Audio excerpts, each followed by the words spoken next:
After almost 30 years of sewing, I found that there are 10 rules that have helped me become a confident, adventurous sewer. Not only will these 10 rules elevate your skills, they'll also make sewing feel more enjoyable. I've spent years discovering these techniques through trial and error, mistakes you don't have to make when you incorporate these strategies into your sewing practice today. I'll start with number 10 and move to number 1, which I think is the most transformative of all the rules. Alternate easy and challenging projects. One of the quickest ways to burn out is tackling one difficult project after another. Instead, create a rhythm by mixing simple and complex makes. I just finished sewing a pair of jeans, and that was a project that took several weekends of careful construction and problem solving, not to mention what felt like miles and miles of top stitching. Rather than jumping straight into another challenging garment, I followed it with a simple wrap sweater that I completed in just a few hours. This approach creates a perfect balance. The complex projects stretch your skills and give you that incredible sense of accomplishment, while the quick wins maintain your momentum and they provide that instant gratification between bigger projects. Match your techniques to your fabric. This is something I see beginners struggle with constantly. You can't use the same sewing techniques for every fabric. What works beautifully for cotton might completely ruin silk or knits. For example, if you're working with slippery fabrics like rayon or silk, you'll need different cutting methods, different pins, and possibly different machine settings than when working with stable wovens. Each fabric has its own personality and demands specific handling. The right technique can make even challenging fabrics a pleasure to work with,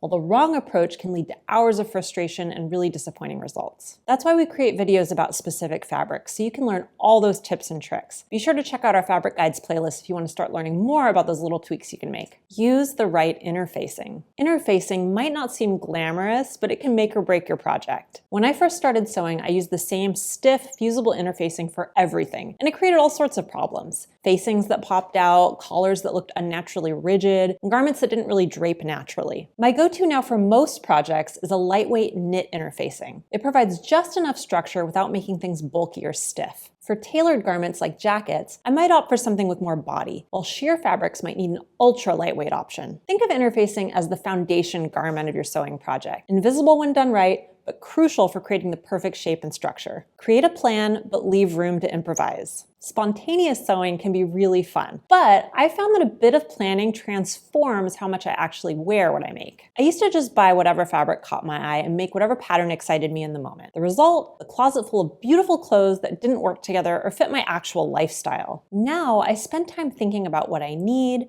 what colors and styles work together, and what gaps exist in my wardrobe. This planning doesn't rob sewing of its joy. It actually enhances it by ensuring that each creation becomes a beloved, functional piece in my wardrobe. Not only that, but I get so much more excited about sewing because I get to wear my handmade clothing just about every day. It feels really special and it just feels close to my heart because it's integrated into my life. That's why we created the Design Your Wardrobe class, which is a group program we do 4 times a year to help you create a wardrobe for the upcoming season. It's also the process I use in the videos I share here on the channel about what I'm making. If you want to join us for the summer session, signups are still open. So I'll put a link in the description if you're interested and you want to join us. By the way, I always leave room for those little impulse projects too. They really keep sewing playful and they spark creativity in unexpected ways. We even built this into the Design Your Wardrobe planning process with something we called wildcards. That way you never feel too constrained. Use high-quality tools. Using quality tools transformed my sewing experience. I resisted spending money on fancy scissors and pins for years, but the difference was really remarkable when I finally upgraded. Sharp shears that actually cut cleanly, pins that glide through fabric without catching, a machine that doesn't fight you with every single stitch. These things make sewing so much more enjoyable. Remember that sewing is as much about the journey as it is about the destination. Quality tools reduce frustration, increase accuracy, and make the entire process more pleasurable. They're an investment, not just in better results, but in a better experience along the way too. You don't need to buy everything at once.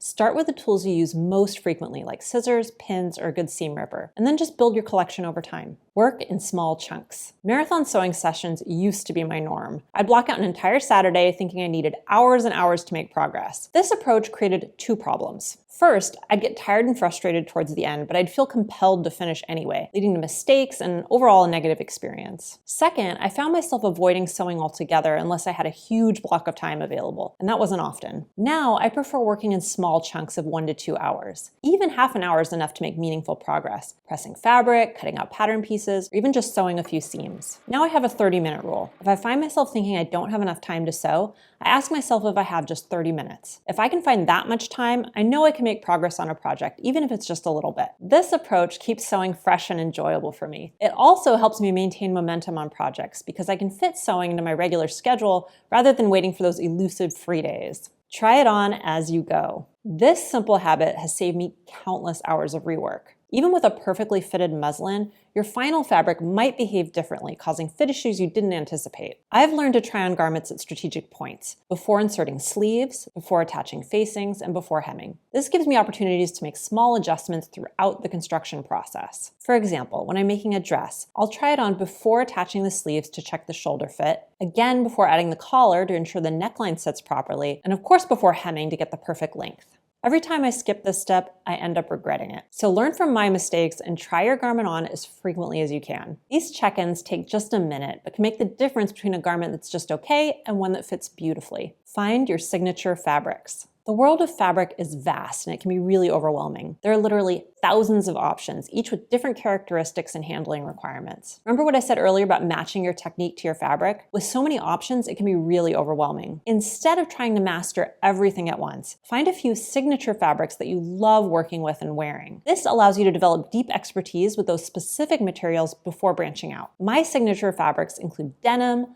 linen, rayon challis, and cotton lawn. I know how these fabrics behave, what patterns work well with them, and which techniques yield the best results. When I try to do something new, I have this foundation of knowledge to build upon. Your signature fabrics might be completely different based on your style, your climate, and your preferences. The important thing is finding what works for you and developing confidence with those materials. Write down what you learn and share it. Our memories are fallible, especially when it comes to techniques we don't use frequently. Taking notes about what worked and what didn't, and any modifications you made, transforms every project into a learning opportunity. I use my project posts on the Seamwork community as a kind of sewing journal, where I share the fabric I used, note any pattern adjustments, and I write down techniques I tried or details that I added. This becomes an invaluable reference for future projects. Sharing what you learn amplifies this benefit. When you explain a technique to someone else, whether in the Seamwork community or on social media, it solidifies your own understanding. Plus, the sewing community is built on this kind of generous knowledge sharing. Even mistakes become valuable when you document what went wrong and how you might approach it differently next time.